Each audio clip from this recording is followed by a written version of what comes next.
ध्यान समझिएगा।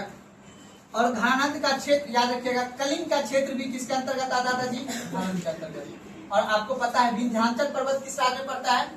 मध्य प्रदेश। उस समय अर्थात उस समय का मतलब है कि उस समय के कालखंड में विंध्याचल का जो पर्वत था उत्तर और दक्षिण भारत को क्या करता था? अलग करता था। आज भी अलग करता है वो, ठीक है।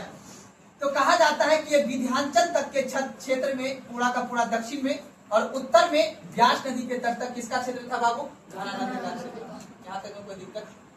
इसके इस बार में आपको अर्थात इसको कहा जाता है पश्चिमी का क्षेत्र। अर्थात जो पश्चिम का क्षेत्र था यहाँ पे कई सारे छोटे छोटे जनपद था और इस जनपद के क्षेत्र में कहा जाता है कि उस समय आक्रमण हुआ था जिसका नाम क्या था बाबू? पार्शियन। आपने नाम बताया था अलेक्जेंडर।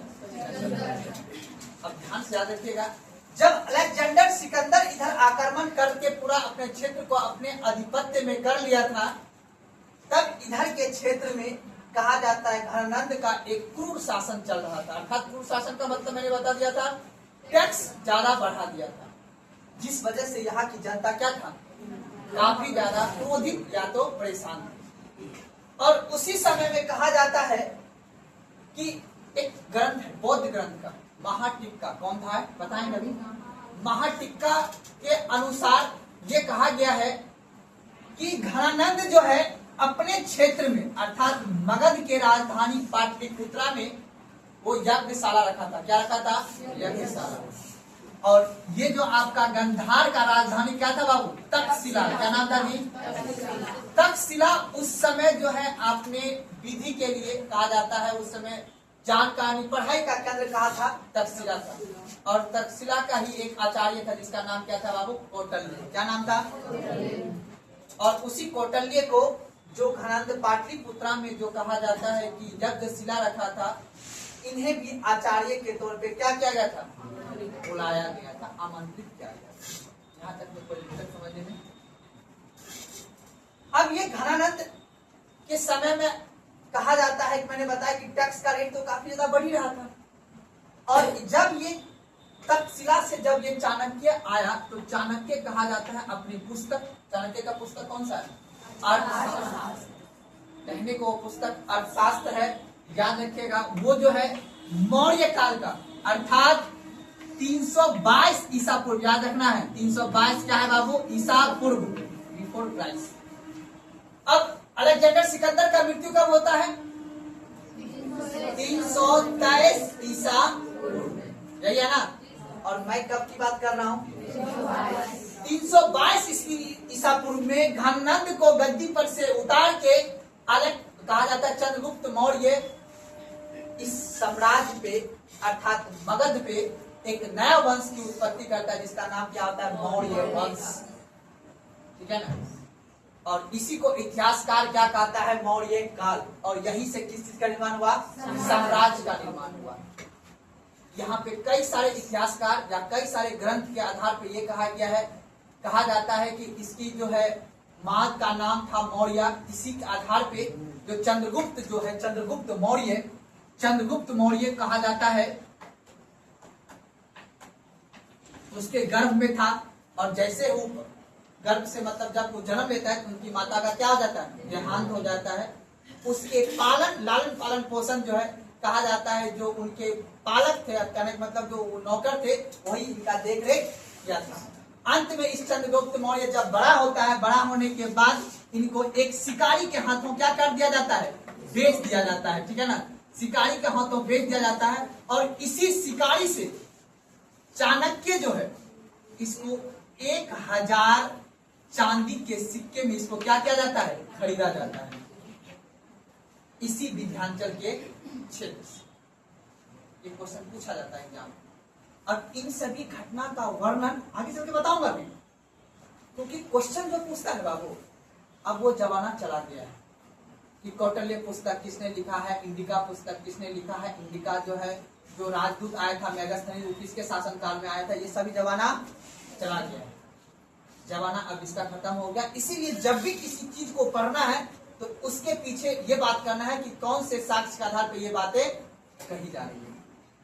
राजकिलम खेल खेलते हुए इस व्यक्ति को जो यहाँ से खरीदा जाएगा किसके द्वारा? चाणक्य के द्वारा। तो कहानी को ध्यान समझिएगा।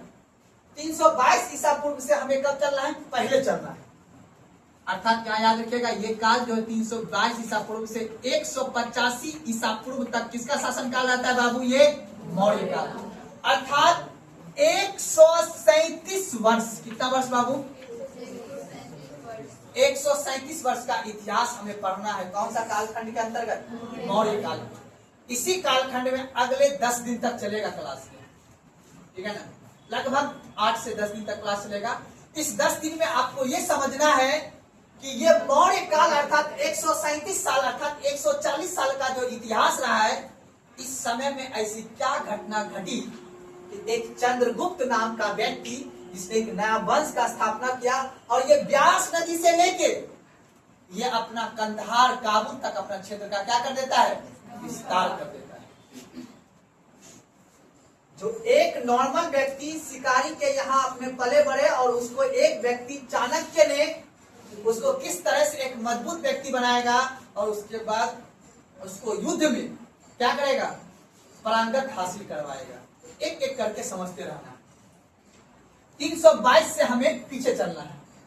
अलेक्जेंडर सिकंदर की जब मृत्यु हो गई 323 ईसा पूर्व के बेबीलोन में, तब जाके इस पश्चिम का अर्थात भारत के इस पश्चिमी क्षेत्र का किला ढहने लगा, क्योंकि उस समय का जो था सेल्यूकस निकेटर वगैरह जो था, उन सभी में जितने भी राजा थे यूनानी के, उस सभी अपने अपने क्षेत्र को क्या कर लिया? अलग कर लिया। यहां तक में कोई दिक्कत समझने में ना?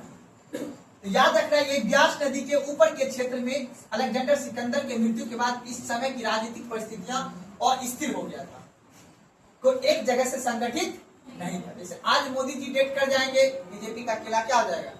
हार जाएगा, है कि नहीं है? बात नहीं करना है क्लास में, बात कल करेंगे। अब के समझिएगा, परिस्थिति को समझिएगा कि आखिर ये मौर्य काल का सम्राट बनने के पीछे का कारण क्या है? सबसे पहला कारण था बाबू, याद रखना है, राजनीतिक अस्थिरता। अर्थात 323 ईसा पूर्व में जब अलेक्जेंडर सिकंदर का मृत्यु हो जाता है बाबू, याद रखिएगा, उस समय से यहाँ की परिस्थितियां क्या आ जाता है? अलग हो जाती है, राजनीतिक अस्थिरता आ जाता है। पहला कारण। दूसरा कारण क्या चल रहा था कि ये घनानंद के समय में यहाँ के शासन जो क्या था, बहुत ज्यादा क्या हो गया था? जनता यहाँ से क्रोधित हो गया था। तो घनानंद का जो शासन था अर्थात घनानंद के काल का क्या था? घनानंद का काल काफी टैक्स अधिक कर दिया था। नेक्स्ट कारण आपको समझना है। नेक्स्ट कारण ये हो जाता है बाबू, ये पाटलिपुत्रा नदी के किनारे था, एग्रीकल्चर लैंड वगैरह था ही, तो यहाँ पे टैक्स के मेन रूप से कारण क्या होता है? यहाँ की जनता के पास पैसा अधिक था, यहाँ पे व्यापारी वर्ग का उत्पत्ति काफी ज्यादा हो गया था। यही बाबू कारण होने की वजह से अब यहाँ पे ये घटना घटी। नेक्स्ट कहा जाता है इतिहासकारों के द्वारा, ठीक है ना, मेगास्थनीज का एक बुक है जिसका नाम क्या है बाबू? मेगास्थनीज कौन था? राजदूत था सेल्यूकस का। किसका था? सेल्यूकस निकेटर, ठीक है ना। और सेल्यूकस निकेटर का बेटी का नाम क्या था? हेलिना। क्या नाम था? ये पंजाब तक चंद्रगुप्त मौर्य जीतते थे। ध्यान समझिएगा आगे कहानी। चंद्रगुप्त मौर्य जो है पंजाब तक ही क्षेत्र जीतता है। जब सेल्यूकस निकेटर से युद्ध करता है, युद्ध में जब उसको पराजित कर देता है सेल्यूकस निकेटर को, तो चंद्रगुप्त मौर्य को क्या बना लेता है? दामाद बना लेता है। क्या बना लेता है? और उसके बाद 305 ईसा पूर्व में युद्ध होता है और 303 ईसा पूर्व में संधि होता है अलेक्जेंडर सिकंदर और चंद्रगुप्त मौर्य के साथ, कि ये संधि होता है, हम आपको दामाद बना लेते हैं और दामाद बनिए, और बाकी काबुल, कंधार, ये सभी क्षेत्र आपको हम दहेज में। क्या बोले? अलेक्जेंडर सिकंदर से सेल्यूकस निकेटर। अच्छा, सिकंदर बोल देता। तो परिस्थिति को समझना है। अब याद रखना है, एक इतिहासकार ये भी वर्णन करता है, मेगास्थनीज ये वर्णन करता है कि एक कारण ये भी है कि यहाँ पे मौर्य साम्राज्य स्थापित होने के पीछे था कि तक्षशिला का जो आचार्य था चाणक्य ने इस बालक को कहा जाता है कि जब यहाँ पे इनको कहा जाता है बेइज्जती अर्थात इंसल्ट की सामना करना पड़ा किसके? घनानंद के काल में। तब यही से जब ये वापस जा रहे थे, तो वापस जाने के क्रम में ही अब ये सोच रहे थे कि किस तरह से हम इसका सत्ता का क्या करेंगे, सर्वनाश करेंगे या फिर अंत करेंगे। ये मूवी का डायलॉग है। कहा जाता है कि वो चुटिया बांधते थे कौन, चाणक्य साहब। तो कहा जाता है कि जब तक हम तुम्हारा सत्ता का सर्वनाश नहीं कर देंगे तब तक हम अपनी शिखा को नहीं बांधेंगे। ऐसा मूवी कहता है, मान लेते हैं। क्वेश्चन नहीं आएगा यहाँ से, सिर्फ सुनने में मजा आता है। क्वेश्चन आएगा दूसरा टॉपिक से, बताएंगे आगे। तो कहा जाता है ये गुस्से में व्यक्ति था। अब कहा जाता है जब ये यहाँ से प्रस्थान कर रहे थे, अर्थात पाटलिपुत्र से जब वो आगे बढ़ रहे थे, तो इसी समय मैंने बताया कि चंद्रगुप्त मौर्य को एक शिकारी के हाथे बेच दिया गया था।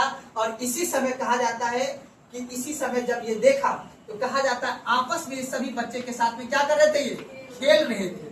ठीक है, जब वो खेल रहे थे तो कहा जाता है वहां पे आपस में बच्चे के बीच में बैठ के कहा जाता है मुख्य प्रमुख कर्ता के रूप में कार्य कर रहे थे। तो उसी समय कहा जाता है मूवी के तरह एक दिन में लड़का जवान हो गया। तो चाणक्य साहब ने कहा कि यही एक बालक है जो हमें धनानंद के सत्ता को सर्वनाश करने में क्या देगा, मदद करेगा। तो कहा जाता है उस बच्चे को बुलाता है, उस बच्चे से मिलता है और मिलने के बाद कहा जाता है उसमें मात्र ये बच्चे 13 साल का उम्र का था। और यहाँ से उसे किताब में है 8 से 10 वर्ष की शिक्षा इनको कहाँ दिया जाएगा, तक्षशिला में। जब ये 22 वर्ष का हो जाएगा तब जाके ये पहला आक्रमण करेगा किस पे, अब ध्यान सुनना बात को। अब यहाँ से इस व्यक्ति 13 साल की उम्र में इस शिकारी नामक व्यक्ति से इनको 1000 चांदी के सिक्के में खरीद लेता है। और खरीदने के बाद चाणक्य इनको कहाँ लेकर चला जाता है, तक्षशिला। और तक्षशिला में जाके इस चंद्रगुप्त मौर्य को अर्थात चंद्रगुप्त को 10 साल तक की इनको विधि का शिक्षा देता है। किसका शिक्षा देता है बाबू, विधि अर्थात अर्थशास्त्र का, कैसे लड़ाई करना, कैसे युद्ध करना, इन सभी का शिक्षा दीक्षा इनको दिया जाता है।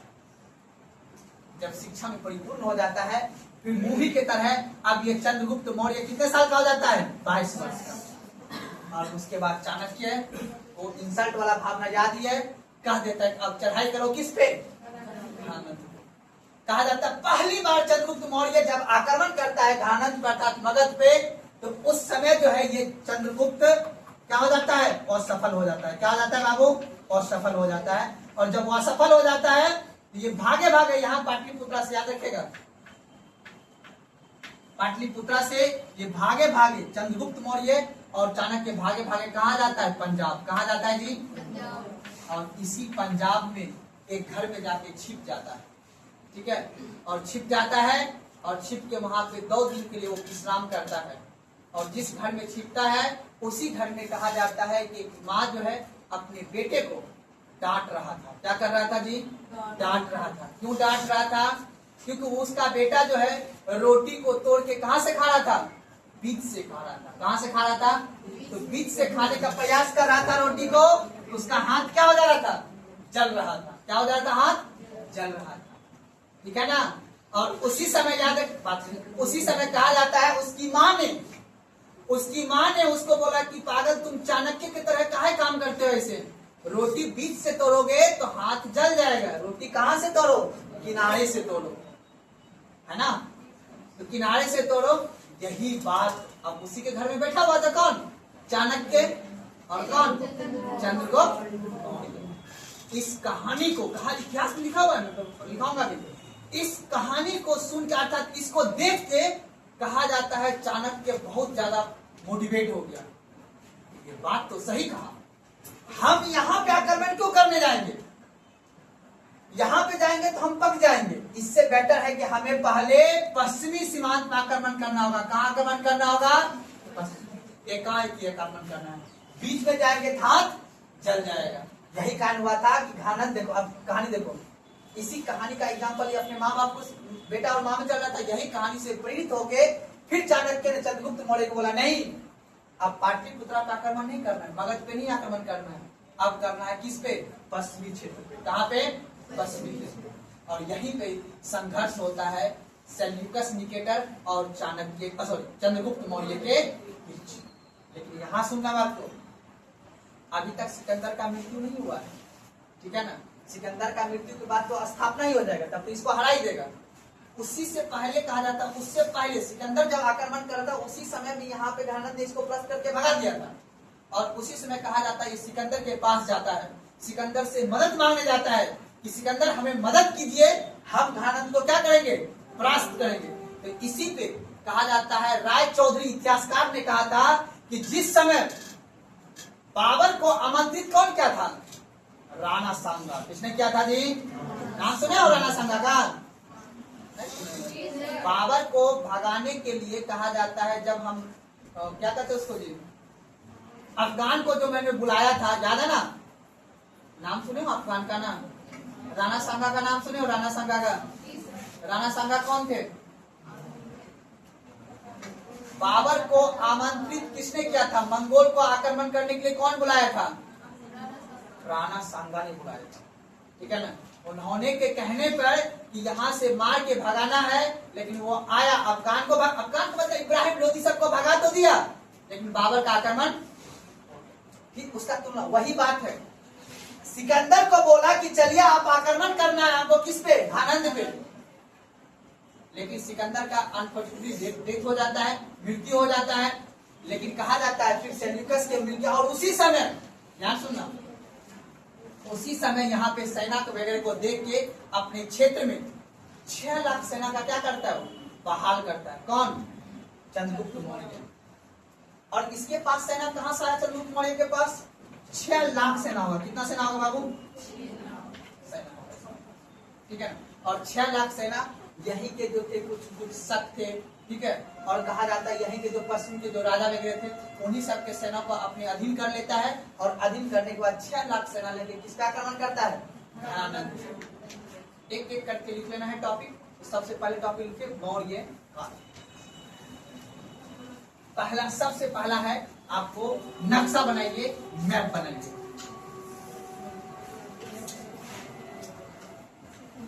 ये कालखंड लिख लीजिएगा, ये कालखंड को लिख लेना है।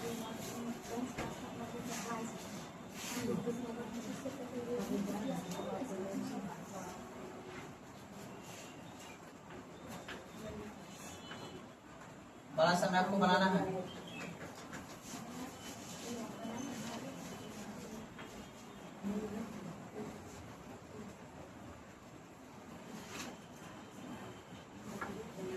पूरा का पूरा क्षेत्र किसका था जी, मौर्य काल।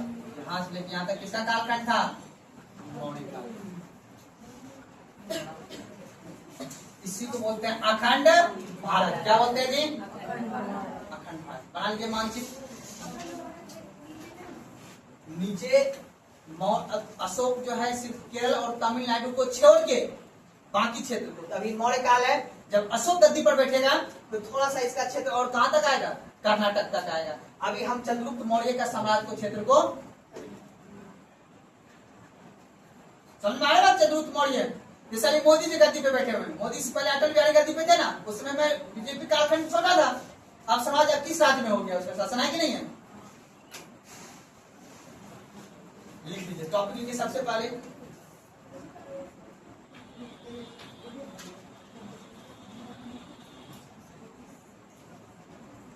(322 ईसा पूर्व से 185 ईसा पूर्व).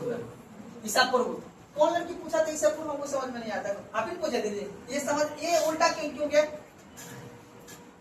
एक क्लास में पूछी कि आप बोले 322 में सिकंदर का मृत्यु हुआ, फिर उसके बाद ये 321 कैसे आ गया, यही समझ में नहीं आता है।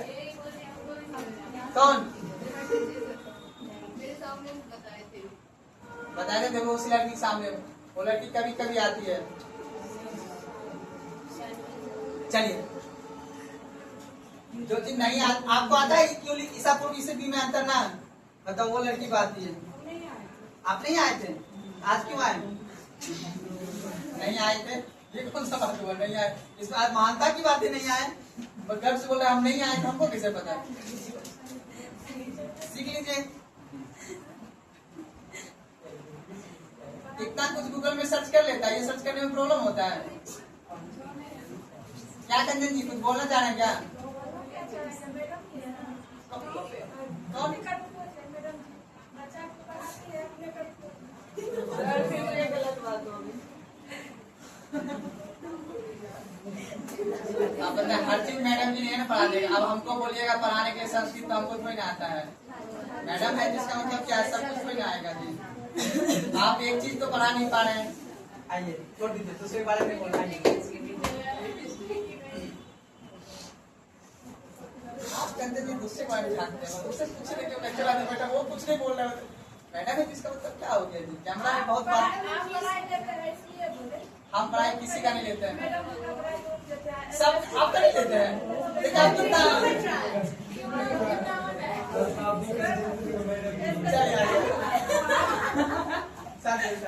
आपको हम किसी पद आइए शांत बात में समझाता हूँ। बन गया ना, अब बात नहीं करना है। सबसे पहला टॉपिक देखिए, बात नहीं, सबसे पहला टॉपिक क्या पढ़ेंगे बाबू? स्रोत। मौर्य काल का जानकारी का स्रोत हमें कहाँ से प्राप्त होता है? हमको ये बताइए, पुरातात्विक साक्ष्य और साहित्यिक साक्ष्य। पुरातात्विक साक्ष्य में क्या मिले हैं? अभिलेख। क्या मिले हैं? तो सबसे पहला लिखिए मौर्य काल के जानकारी के स्रोत। मौर्य काल के जानकारी के स्रोत। मौर्य काल के जानकारी के स्रोत।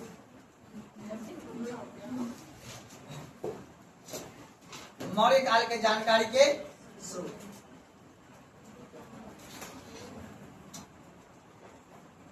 लिखिए, उसी के लिए सबसे पहला लिखिए साहित्यिक साक्ष्य।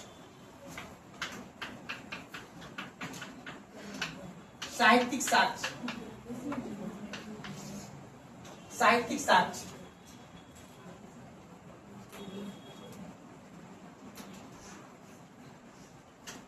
चलिए, मुद्रा राक्षस किसने लिखा है जी?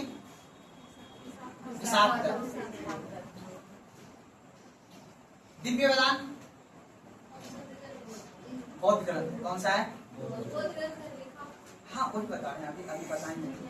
तो मुख्य रूप से आपको कुछ कुछ साक्ष्य दिखा देते हैं, उस आधार पर लिखिएगा। इसी के नीचे साहित्यिक साक्ष्य देके डैश में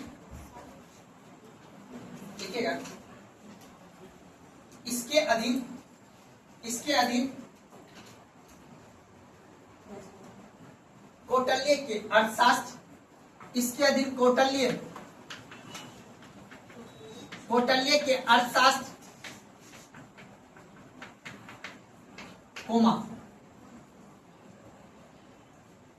विशाख दत्त का मुद्रा राक्षस, विशाख दत्त का मुद्रा राक्षस,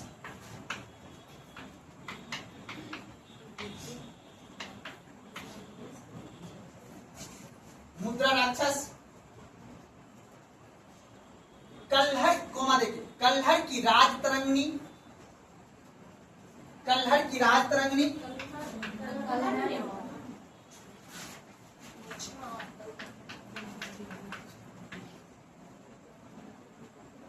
कल्हड़ की राजतरंगिणी,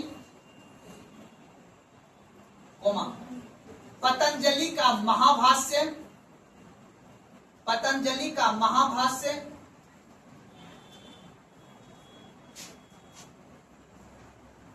अब ये सभी साहित्यिक ग्रंथ है, नाम लिखा दिया हूं, आगे चल के इसका विस्तार होगा। पतंजलि का महाभाष्य,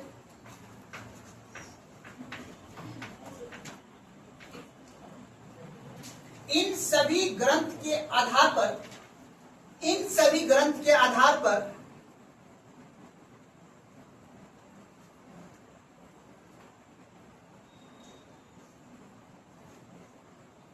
मौर्य काल का जानकारी प्राप्त होता है। मौर्य काल का जानकारी प्राप्त होता है। अब देखिए समझिएगा, आपसे वर्तमान समय का बता रहा हूं, पीछे वाला नहीं। वर्तमान समय में जब भी आपसे पूछेंगे कि मौर्य काल का प्रशासन किस तरह से था, या फिर जो हम कहानी बता रहे थे अभी, ये राजनीतिक घटना है। मेरी बात सुना, राजनीतिक घटना का मतलब हुआ कि चंद्रगुप्त मौर्य ने अपना साम्राज्य का विस्तार किया, तो राजनीतिक घटना हुआ। लेकिन चंद्रगुप्त मौर्य ने प्रशासन में क्या काम किया, चंद्रगुप्त मौर्य ने आर्थिक क्षेत्र में क्या काम किया, चंद्रगुप्त मौर्य जब गद्दी पे बैठा तो आर्थिक क्षेत्र में उसने क्या काम किया, ये तो बात अभी नहीं बताया मैंने, वो आगे चल के बताऊंगा। लेकिन राजनीतिक घटना में उसने जो है किस तरह से मगध के राजा घनन से युद्ध किया, फिर सेल्यूकस से युद्ध किया, फिर अपना साम्राज्य का विस्तार किस तरह से किया। तो इन सभी के आधार पे अब किस ग्रंथ के आधार पर ये सभी बातें कही जा रही है, ये एग्जाम में पूछता है। तो पूरा मौर्य काल में आपने देखा कौटिल्य का अर्थशास्त्र, मुद्रा अर्थशास्त्र विशाल दत्त का, उसके बाद राजतरंगिणी, उसके बाद कौन, महाभाष्य। इन सभी ग्रंथों के आधार पर इस मौर्य काल के बारे में हमें जानकारी प्राप्त होता है। ये था साहित्यिक ग्रंथ। और भी है, जैन ग्रंथ भी है, बौद्ध ग्रंथ भी है और ब्राह्मण के ग्रंथ भी है। ठीक है, सुना बात को ना, देखिए उसके नीचे पॉइंट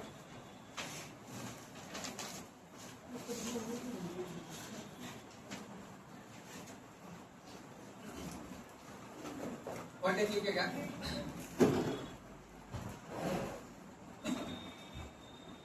इन सभी ग्रंथ में से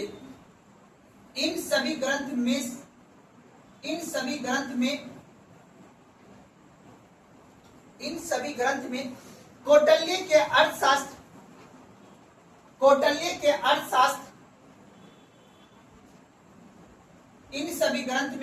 के अर्थशास्त्र सर्वाधिक महत्वपूर्ण है। इन सभी ग्रंथ में कौटिल्य के अर्थशास्त्र सर्वाधिक महत्वपूर्ण है। इस ग्रंथ से, अब अंडरलाइन कीजिएगा, इस ग्रंथ से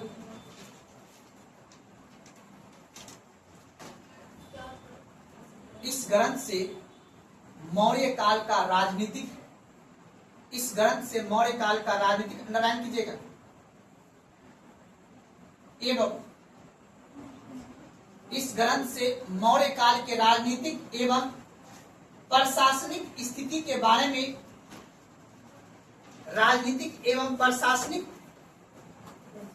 के बारे में, जानकारी मिलती है।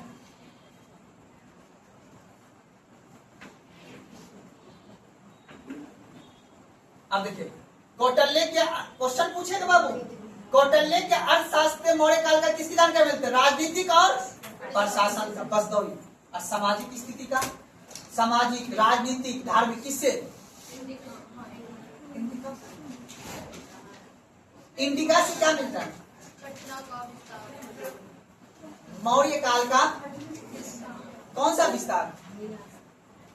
बच्चा वाला जवाब नहीं देना है, बढ़िया वाला जवाब देना है। जैन ग्रंथ, बौद्ध ग्रंथ अभी लिख लेना एक एक करके, तो समझ लेना है। तो आप याद रखिएगा, मैंने दो ही टर्म लिखा है, राजनीतिक और, अच्छा ये समझने में दिक्कत नहीं है ना बाबू। जैसे हम किसी भी काल का, जैसे मान लेते हैं, आपसे एग्जाम्पल पे बता रहा हूँ, वर्तमान में हमारा देश आजाद कब हुआ है, 1950 में हुआ है, मान लेते एग्जाम्पल के लिए। अब जब 2050 आएगा, कब आएगा जी, 2050 आए, बात नहीं करना है, ध्यान समझिए। जब ये 2050 आएगा, कितने साल हो जाएंगे बाबू, 100 साल हो जाएंगे। तो हम बोलेंगे 100 साल में हमारे भारत देश का राजनीतिक, प्रशासनिक, सामाजिक, आर्थिक, ठीक है ना, और सांस्कृतिक, इन सभी स्थिति के बारे में बताइए। तो किताब बनता है, नहीं बनता है। उसी तरह ये जो आप पढ़ रहे हो, 140 साल का कालखंड का इतिहास जो आप पढ़ रहे हो, अर्थात एक राजा था जिसमें 3 वंश का राजा आया, चंद्रगुप्त, बिंदुसार और अशोक। ये 3 राजा ने 140 अर्थात 137 वर्ष यहाँ पे शासन किया, 137 वर्ष शासन किया। तो हमें इसका अध्ययन करना है कि आखिर ऐसा क्या उस समय के राजा के मन में चलता था, जिस समय की, उस समय की राजनीतिक स्थितियां कैसी थी, उस समय की प्रशासनिक स्थितियां कैसी थी, उस समय की सामाजिक स्थितियां कैसी थी, समाज में भी वहाँ की महिला की स्थिति कैसी थी, समाज में वहाँ की टैक्स व्यवस्था कैसे चलता था, अर्थव्यवस्था जब पढ़ेंगे तो वहाँ पे बैंकिंग कैसे काम करता था, जब हम वहाँ की न्याय व्यवस्था कैसे काम करता था। इसीलिए इतिहास पढ़ा जाता है। उस समय के हिसाब से हमें सोचना है, अच्छा उस समय कालखंड में कैसे काम राजा करता था। तो अब हर बुक से हमें अलग अलग तरह का साक्ष्य प्राप्त हुआ है। तो कौटिल्य के जो अर्थशास्त्र है वो मुख्य रूप से हमें मौर्य का राजनीतिक के बारे में, राजनीतिक मतलब समझ रहे हो ना, किसके साथ कौन युद्ध किया है। जैसे कि आपने देखा चंद्रगुप्त मौर्य ने जो सेल्यूकस निकेटर के साथ, ठीक है ना, और घनानंद के साथ जो युद्ध किया, उस आज जो हम पढ़ रहे हैं डी.डी. गोस्वामी किताब में, आर.एस. शर्मा किताब, जैन शर्माली किताब, क्या जैन शर्माली उसमें जिंदा थे। तो प्राचीन इतिहास का जो किताब लिखा गया किस आधार पर लिखा गया है, साक्ष्य के आधार पर लिखा गया है। उस बौद्ध ग्रंथ, जैन ग्रंथ या कौटिल्य का अर्थशास्त्र किसी ने पढ़ा, फिर उस समय के बारे में लिखा जो आज हम लोग पढ़ रहे हैं। और आज से कब से पहले कितना है? आज चल रहा है 2026। कितने दिन पहले घटना है?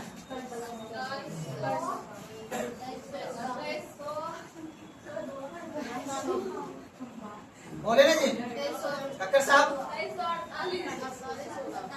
लगभग 2350 साल पहले घटना है, यानी 2400 साल पहले घटना है ना। तो आपको ये समझना है, बात नहीं, आप बस इमेजिन कीजिए कि 2400 वर्ष पहले, लड़का एक उधर का 2400 साल पहले अर्थात लगभग 2500 साल पहले देश में क्या चल रहा था। 2500 साल पहले की बात कर रहा हूं। 2500 साल पहले देश में क्या चल रहा था? उस समय की आर्थिक गतिविधियां द्वाब क्षेत्र में ज्यादा हुआ करता था। द्वाब समझते हो ना, दो नदियों के बीच के क्षेत्र को क्या बोलते हैं हम लोग? द्वाब, जिसे आसान भाषा में हम बेसिन भी बोलते हैं। सुना बात को ना। तो अब जितने भी साक्ष्य अभी बताऊंगा उन सभी साक्ष्य में ये पर अब चलो क्वेश्चन पूछेगा मुद्रा राक्षस से किस चीज का जानकारी मिलता है, ठीक है ना? लिखा ना मुद्रा राक्षस किसने लिखा है जी? लिखिएगा। मुद्रा राक्षस से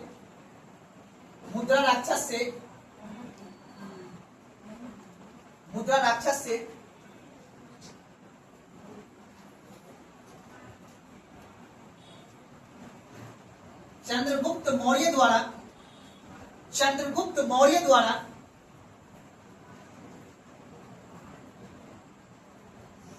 मुद्रा राक्षस नामक पुस्तक से, ठीक है ना? तो आसान भाषा में समझ लेना। मुद्रा राक्षस से चंद्रगुप्त मौर्य द्वारा चाणक्य की सहायता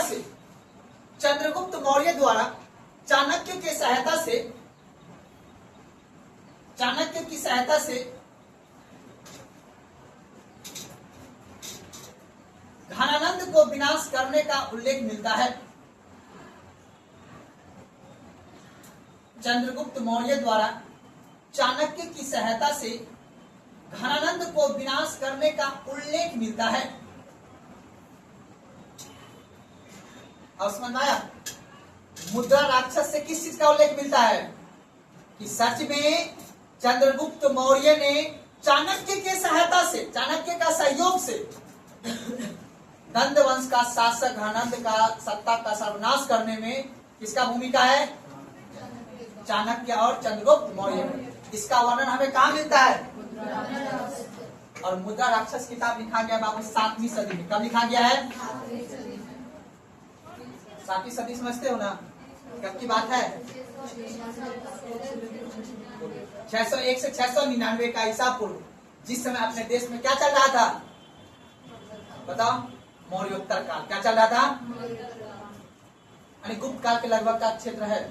इतिहास कैसे लिखा जाता है? बात नहीं करो, इतिहास कैसे लिखा जाता है? जब इतिहास की घटना घट जाती है तब उसका वर्णन किया जाता है इतिहास में, है कि नहीं है? आज मोदी जी के बारे में कब आदमी पढ़ेगा? आज तो हम लोग देख रहे हैं, फिर हम लोग जब पूरे हो जाएंगे तो हम लिखेंगे। फिर आने वाला 100 साल के बाद जब हम लोग यहाँ चले जाएंगे, मोदी जी चले जाएंगे, जैसे नेहरू जी चले गए तो नेहरू जी के द्वारा क्या गया कार्य को किताब में लिखा गया है ना, तो पढ़ते ही पढ़ते हैं, इतिहास में दर्ज है ना। इंदिरा गांधी के द्वारा क्या गया कार्य इतिहास में दर्ज है ना। ठीक उसी प्रकार मुद्रा राक्षस की किताब में ये बात लिखी गई था कि चंद्रगुप्त मौर्य एक महान शासक था जिन्होंने चाणक्य की सहायता से घनानंद का सत्ता को क्या किया था? सर्वनाश किया था। इस बात का साक्ष्य कौन है? मुद्रा राक्षस का पुस्तक है। एग्जाम में क्वेश्चन अब ये पूछता है किन साक्ष्य के आधार पे हमें यह पता चलता है कि चंद्रगुप्त मौर्य और चाणक्य की सहायता से घनानंद पर क्या क्या था? आक्रमण किया था या मगध पर। कहां से पता चलता है? क्या बोलोगे? ऑप्शन में यही चारों किताब का नाम। कोई भी बात कहना है साक्ष्य के आधार पे, ठीक है ना? अगला पढ़ लीजिए, लिखिएगा।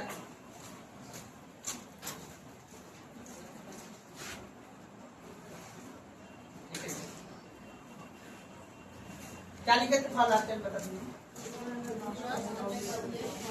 उल्लेख मिलता है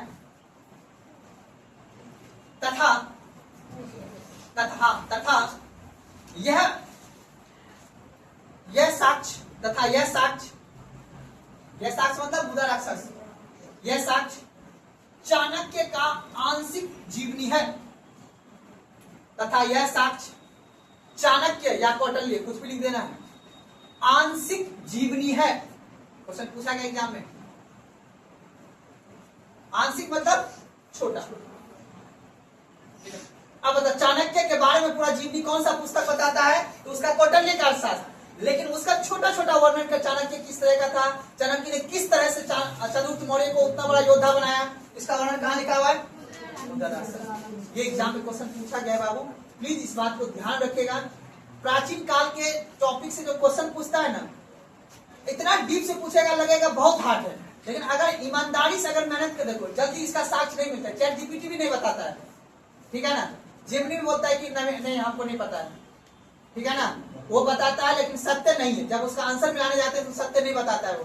तो इसीलिए यहाँ से क्वेश्चन उसी से बनेगा जो टफ है। और लूसेंट में जितना फैक्ट दिया हुआ है मौर्य काल से वो पूछ चुका है, वो नहीं पूछेगा।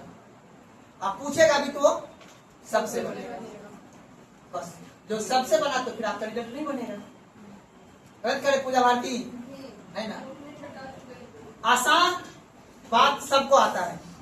कौन ने पता है इंडिका का पुस्तक बताओ, लेकिन ये बताओ कि मौर्य काल के कौन से कालखंड को दिखाता है, अर्थात कौन से क्षेत्र का इंडिका पुस्तक वर्णन करता है, बताओ। मेगास्थनीज ने जो लिखा है इंडिका नामक पुस्तक, तो बताओ कौन सा कालखंड का वर्णन करता है, ये पढ़ना है। समझा बात को? बस क्या बोले, किताब में ये बात लिखी हुई है ना, किताब में इतना लिखा है सेल्यूकस निकेटर का राजदूत था, तो वो उन्होंने अपने राजदूत को भेजा चंद्रगुप्त मौर्य के दरबार में। वो कहाँ के शासक था? यूनानी का शासक, यूनानी का राजदूत था कौन? मेगास्थनीज, ठीक है ना। कौन सा पुस्तक लिखा? इंडिका। मौर्य काल के सिर्फ इतना बात सबको पता है, ये सब बन पढ़ के आदमी अधिकारी अपन तैयारी कर रहे हैं 2026 में। AI वो जो AI वाला जो एनिमेटेड वीडियो आता है वो भी बता देगा। अगर वहां से क्वेश्चन पूछ लेगा तो फिर तो बातें क्या है, सबको नाइस बना देगा, सबको भी किसी का फ्री करवा देगा पास, और सबको 50-50 रुपए मिल जाएगा, तो फायदा है? टीचर ने बेवकूफ बैठा है वहां पे। सुनार बात को, तैयारी उस लेवल से करना है जिस लेवल से क्वेश्चन बने। आंशिक जीवनी किसका है? चाणक्य का आंशिक जीवनी कौन सा पुस्तक में है? मुद्राक्षर किसने लिखा है? ये नहीं पूछेगा, ये पूछ चुका है, बस कल जानकारी के लिए। अगला पॉइंट,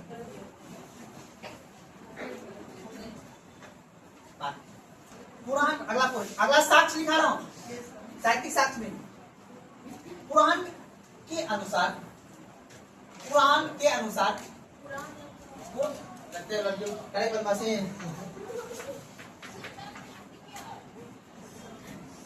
अब इस्लाम धर्म में वो नहीं किया है। इस्लाम धर्म का उत्पत्ति होगा 600 ईस्वी में, तो पुराण कैसे आ जाएगा, है कि नहीं।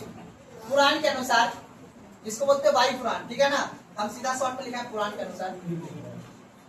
पुराण के अनुसार मौर्य वंश का उत्पत्ति कोमा, पुराण के अनुसार मौर्य वंश का उत्पत्ति कोमा,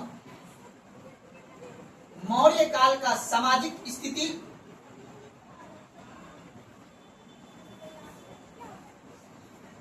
एवं राजनीतिक स्थिति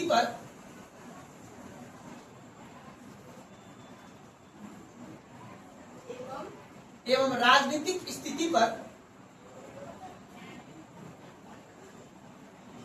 यह साक्ष्य प्रकाश डालती है।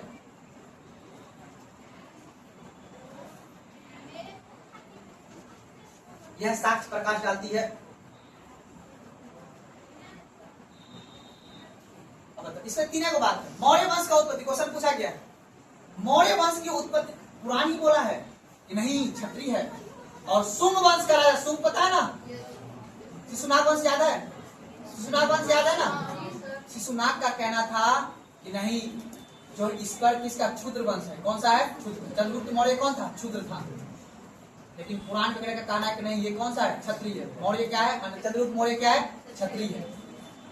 तो मौर्य वंश का उत्पत्ति के बारे में और वहां के सामाजिक और राजनीतिक बारे के वर्णन के बारे में कौन सा पुस्तक करता है बाबू? वायु पुराण। कौन करता है? वायु पुराण। ये क्वेश्चन याद रखना है, फटाफट लिखिए, बात नहीं करो बाबू, देखिएगा। बौद्ध ग्रंथ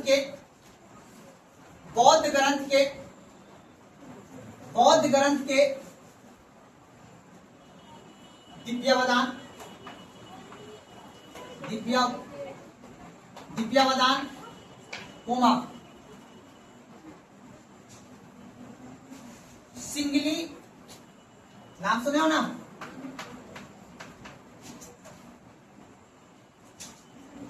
सिंगली कोमा महावंश टीका, महावंश टीका, ये याद रख लेना है, ये पुस्तक पूछता है, बहुत ग्रंथ है ये।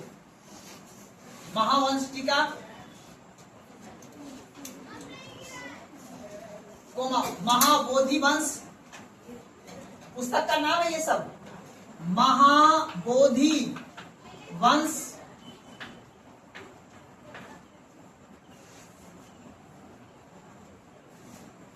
कोमा दीर्घ निकाय,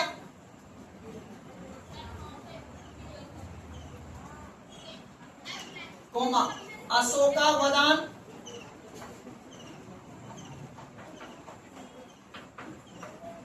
अशोकावदान।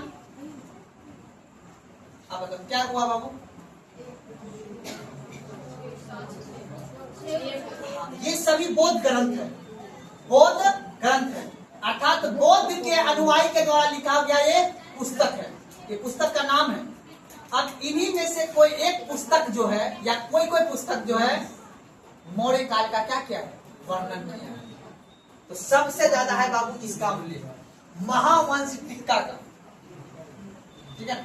महावंश टीका ने ही ये वर्णन किया है, वही कहानी वो चाणक्य वाला कि तुम रोटी को बीच से तोड़ के खाओगे तो हाथ जलेगा ही जलेगा, रोटी को बगल से तोड़ के खाओ। ये बौद्ध काल के महावंश टीका नामक पुस्तक में इस कहानी का, इस नाटक का क्या किया गया, उल्लेख किया गया, वर्णन किया गया, जो आज भी प्रसिद्ध है, यूट्यूब पे फिल्म ज्ञान मिल जाता है। डालोगे चाणक्य का सुविचार, वो दिखा देगा।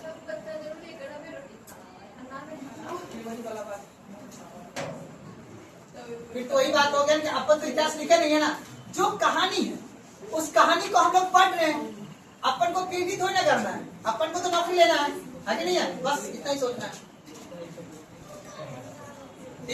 हाँ, क्या लिखे जी, लिखे ना अशोकावदान।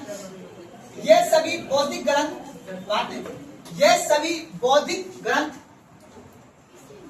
हाँ इसी, ये सभी बौद्धिक ग्रंथ मौर्य वंश की उत्पत्ति पर प्रकाश डालता है।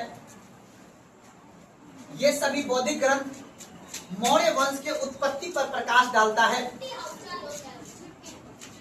एवं अशोक के बारे में जानकारी देता है। मौर्य वंश की उत्पत्ति के बारे में प्रकाश डालता है या डालती है, एवं अशोक के बारे में जानकारी देता है।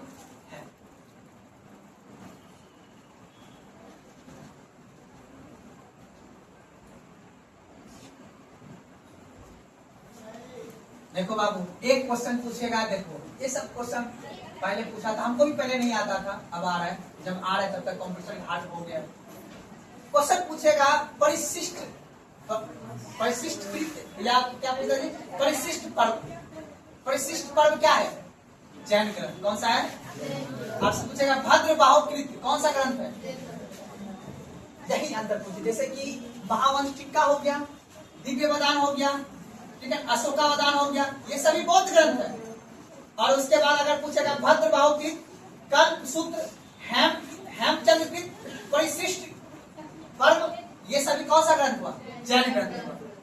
हम देखो सारा लिख क्या है, ऑब्जेक्टिव देख क्या है, थोड़ा मेहनत लगा है, लेकिन आप लोग भी देखिए, इतना डीप नहीं पूछेगा। हमने इसलिए कर रहे हैं क्योंकि अपन को हमें लेना है पंचायती नवंबर में नेट JRF वाला को पढ़ाने के लिए। अपन को पढ़ाना भी क्या है, हिस्ट्री। क्या पढ़ाना है, अपन का ऑप्शन भी क्या है, हिस्ट्री। नौकरी होगा पगला मेरा, नौकरी होता तो हम पढ़ा रहे होते हैं हमसे। और आप लोग जो, आप लोग को नौकरी लगेगा, नौकरी लगेगा, पहले आप बात करेंगे, कैमरा चल रहा है, चलते हैं नहीं देखिएगा। जैन ग्रंथ, जैन ग्रंथ, जैन ग्रंथ, बात नहीं करना, जैन ग्रंथ डैश लिखेगा। भद्र बाहुकृत, भद्र बाहुकृत पुस्तक का नाम है, कोमा, भद्र बाहुकृत कोमा, कल्प कल्पसूत्र, कल्पसूत्र कोमा, हेमचंद्रकृत कोमा, हेमचंद्रकृत, हेमचंद्रकृत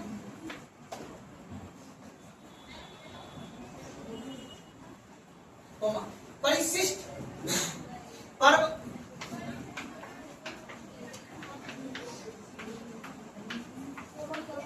परिशिष्ट पर्व, क्या लिखती है? परिशिष्ट पर्व, ये सभी ग्रंथ,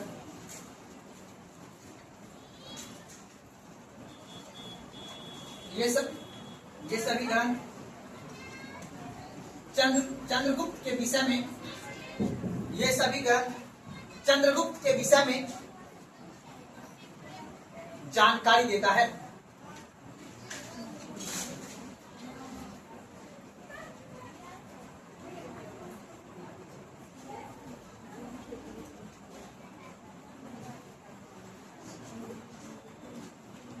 एक शब्द पूछता है एग्जाम में, बार बार पूछ चुका है, बीसल। क्या पूछता है? बीसल। बीसल जानते हो? पूछता है कि बीसल किसे कहा गया है? चंद्रगुप्त मौर्य को। किसको कहा गया है? अब आता है किस साक्ष्य के आधार पर। तो ये जो मुद्रा राक्षस है ना, किसने लिखा है मुद्रा राक्षस? विशाख दत्त के मुद्रा राक्षस में कहा गया है कि जो चंद्रगुप्त मौर्य जो है वो नंद का राजा का पुत्र बताया गया। नंद का जो राजा है ना, घनंद, उसका ही का पुत्र बताया गया वो, ठीक है ना। और उसी के पुत्र को बताया गया है, और इसके लिए कौन सा शब्द का प्रयोग किया गया है? बीसल शब्द का प्रयोग किया गया। NOTE नोट लगाइए। पूछा जा चुका है क्वेश्चन, खुशी नहीं मनाना है, ठीक है ना। ये सबसे बनेगा, पूछेगा एग्जाम में। तो लिखिए नोट लगा के। मुद्रा राक्षस, मुद्रा राक्षस में चंद्रगुप्त को, मुद्रा राक्षस में चंद्रगुप्त को नंद राजा का पुत्र बताया है। मुद्रा राक्षस में चंद्रगुप्त को नंद राजा का पुत्र बताया है, नंद राजा का पुत्र बताया है। इसके लिए बीसल तथा कुलहीन, हाँ, बीसल तथा कुलहीन, कुलहीन जैसे शब्द का, कुलहीन जैसे शब्द का प्रयोग किया गया है।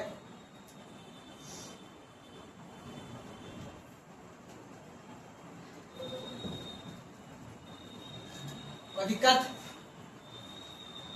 इतना में चंद्रगुप्त मौर्य खत्म हो जाता है यूट्यूब पे। अभी हम साक्ष्य पढ़ रहे हैं, वो भी एक के साक्ष्य पढ़े। अभी कौन सा? साहित्यिक। अब कौन सा लिखना है?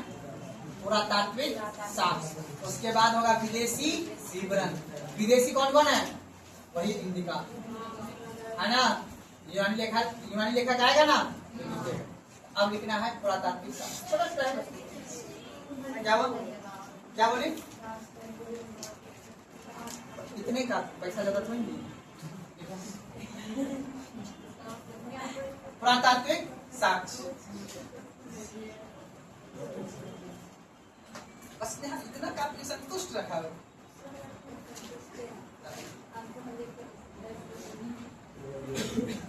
वो लिखाए सब ग्रंथ का नाम कि कौन सा ग्रंथ है। ये सब साहित्यिक साक्ष्य हुआ। फिर बौद्धिक ग्रंथ का नाम लिखा है, फिर जैन ग्रंथ का एक दो बार में उल्लेख कर दिए। अब उतना नहीं होगा। हाँ, पूछेगा नहीं, लेकिन हाँ पूछेगा। अगर पढ़ के रहोगे ना तो आपको यॉर्कर भी बॉल मारेगा ना।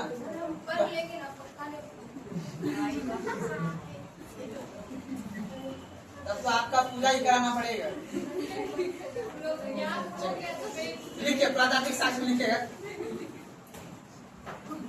लिखेगा, लिखेगा। मौर्यकालीन इतिहास में मौर्यकालीन इतिहास में मौर्यकालीन इतिहास में अभिलेख, शिलालेख, मौर्यकालीन इतिहास में अभिलेख, शिलालेख, स्तंभलेख एवं गुहालेख का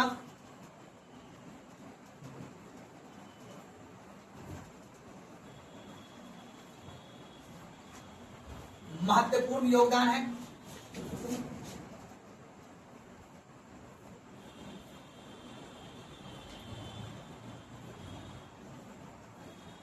अगला प्रश्न लीजिएगा। 1837 में जेम्स प्रिंस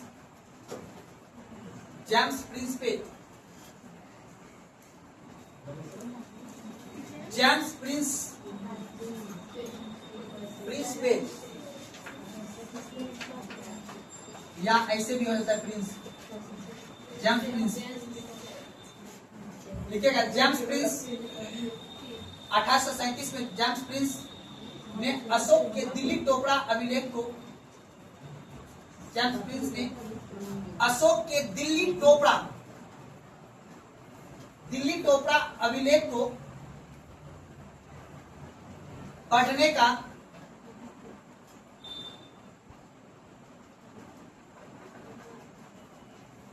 सफल प्रयास किया।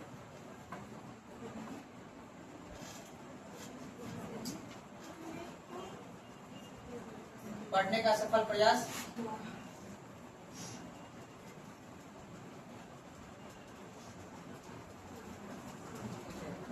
शक शासक रुद्रदामन का जूनागढ़ अभिलेख, शक शासक रुद्रदामन का जूनागढ़ अभिलेख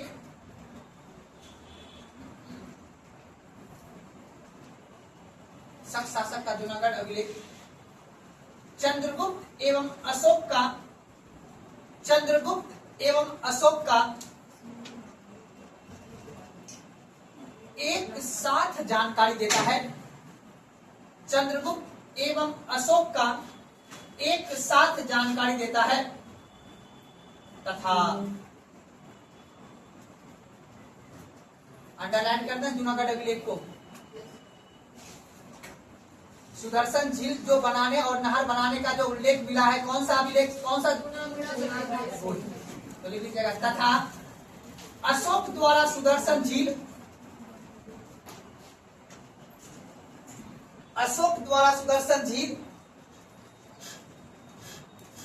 एवं नहर बनाने की जानकारी प्राप्त होती है।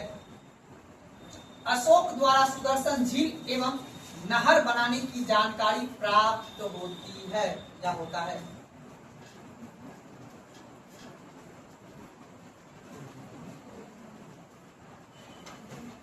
इन्हीं सब ग्रंथ के आधार पे बाबू याद रखना है 137 वर्षों तक शासन किया था किसने? मौर्य काल के शासक। उसमें कितने शासक हुए? चंद्रगुप्त का पुत्र बिंदुसार और बिंदुसार का पुत्र सम्राट अशोक। इन तीनों शासक ने मिलकर कितना साल तक शासन किया? 137 साल। और भी है बाबू, उत्तराधिकारी है उसका, ठीक है, लेकिन उसका उत्तराधिकारी का उतना उल्लेख नहीं है ना। तो जिनका उल्लेख, जिनका साक्ष्य, वही कहावत है ना, जितना दिखोगे उतना दिखोगे। वो सब सिर्फ पुस्तक में अच्छा लगता है। उत्तराधिकारी का इतिहास कितना दिन का तो है ही उनका, लेकिन हमें उतना जानकारी नहीं। अब टॉपिक लिखिए आप लोग अलग, विदेशी साक्ष्य। पढ़ाएंगे तो क्या पूजा? विदेशी साक्ष्य। विदेशी साक्ष्य 3 को स्रोत दिखाया हूं, साहित्यिक, पुरातात्विक और विदेशी। देखिएगा, इसके तहत मेगा स्थनिज अधस्व नौसिका जो, इसके तहत मेगा स्थनिज का इंडिका,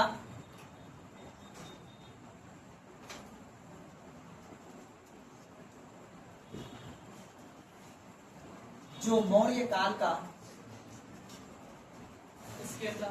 इसके तहत मेगास्थनीज का इंडिका, जो मौर्य काल का राजनीतिक कोमा, जो मौर्य काल का राजनीतिक कोमा, सामाजिक, मौर्य काल का राजनीतिक कोमा सामाजिक एवं आर्थिक स्थिति का जानकारी देता है, एवं आर्थिक स्थिति का जानकारी देता है,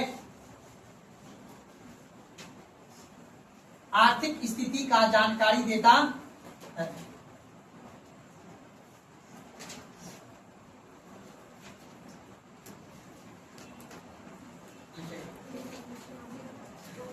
सिकंदर के समकालीन यूनानी लेखक निर्याकस,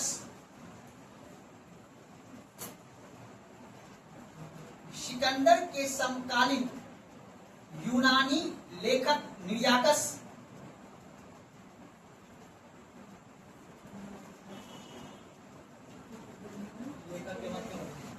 यूनानी लेखक निर्याकस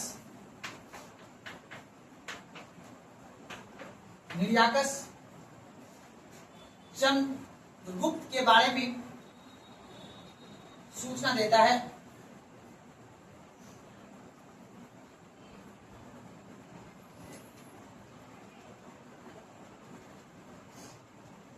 तो दिक्कत, चलिए अब टॉपिक लिखिए, लिख के छोड़ दीजिएगा।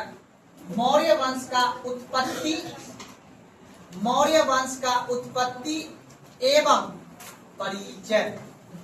टॉपिक लिखिएगा, मौर्य वंश का उत्पत्ति एवं परिचय। क्या सेंट्रोपोटस बताएंगे, सब बताएंगे, टेंशन कहाँ ले रहे हो बाबू, एक एक चीज बताएंगे, टाइमिंग आने दो, कोई इतना तुम पूछिए, हमको गर्व है। 45 मिनट हो गया, कितने पे दिया जाता है?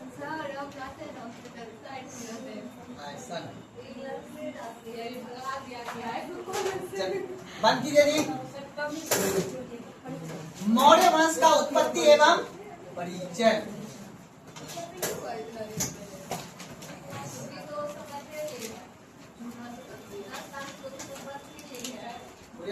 बंद कीजिए इसको।